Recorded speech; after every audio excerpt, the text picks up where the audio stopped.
Hey, what's up, Dogecoin holder? It's time to celebrate now, my brother. Absolutely, holders are very happy because my brother Dogecoin will starting moving upward, and absolutely in last 24 hours, last my friend, this is only they will take a very huge jump now. But in last 1 month, last 2 months, my brother, all change occurred completely negative now, and completely the coin is dumps down from 0.7 to the price come to 0.7 to 0.1 USD dollars. So this is very bad fails, my brother.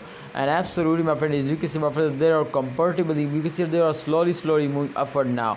So this is very good move, my brother, because after a long promotion they will very fastly move upward, but definitely they will again fails down. So I hope, my brother, in those days they will move upward if a holder or hold it. So kindly, holders, don't sell it. I hope, my brother, in upcoming times they will give you a very good profit.